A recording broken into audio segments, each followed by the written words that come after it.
মিরপুর শেরে বাংলা জাতীয় ক্রিকেট স্টেডিয়ামে আজ ঐতিহাসিক দিন। আয়ারল্যান্ডের বিপক্ষে সিরিজের দ্বিতীয় টেস্টটি বিশেষ এক উপলক্ষও বটে। জাতীয় দলের নির্ভরযোগ্য ব্যাটার মুশফিকুর রহিম তার ক্যারিয়ারের ১০০তম টেস্টে মাঠে নেমেছেন, যা বাংলাদেশের কোনো ক্রিকেটারের প্রথম মাইলফলক। এই ম্যাচে প্রথম দিন শেষে ৯৯ রানে অপরাজিত থেকে মাঠ ছেড়েছেন মুশফিকুর রহিম। বাংলাদেশ ৯০ ওভারে ৪ উইকেট হারিয়ে ২৯২ রান তুলেছে।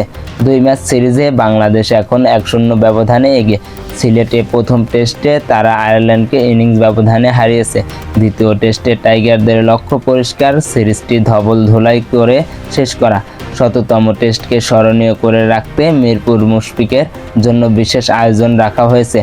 দলের সতীর্থরা এবং স্টেডিয়ামে উপস্থিত দর্শকরাও এই মাইলফলকের মুহূর্তকে উদযাপন করেছেন।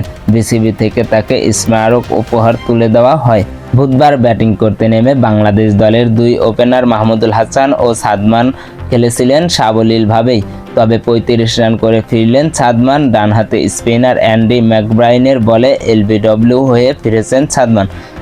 ফিল্ড আম্পায়ার শুরুতে আউট না দিলে রিভিউ নেন অ্যান্ডি বালবার্নি। সফল হন তিনি। ম্যাকব্রাইনের দ্বিতীয় শিকার ফেরেন ওপেনার মাহমুদুল হাসান জয়। বড় শট খেলতে গিয়ে ৩৪ রান করে ফিরেছেন মাহমুদুল হাসান জয়। অনেকক্ষণ ধরেই কিপ্টে বোলিং করে বাংলাদেশের ব্যাটসম্যানদের চাপে রেখেছিলেন আইরিশ বোলাররা। সেই চাপ থেকে মুক্ত পেতেই হয়তো বড় শট খেলতে চেয়েছিলেন মাহমুদুল হাসান জয়। ডানহাতে স্পিনার ম্যাকব্রাইনের ছক্কা মেরে ৮৮ বলের বাউন্ডারি খরা কাটিয়েছিলেন নাজমুল হোসেন শান্ত, তবে পরের বলেই হয়ে গেছেন আউট।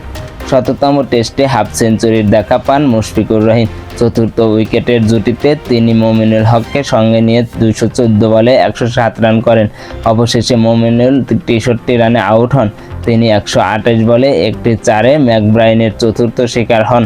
এরপর বাংলাদেশের আর কোনো বিপদ হয়নি। মুশফিক পঞ্চম উইকেটের জুটিতে লিটন দাসের সঙ্গে ১৬০ বলে ৯০ রান তোলেন।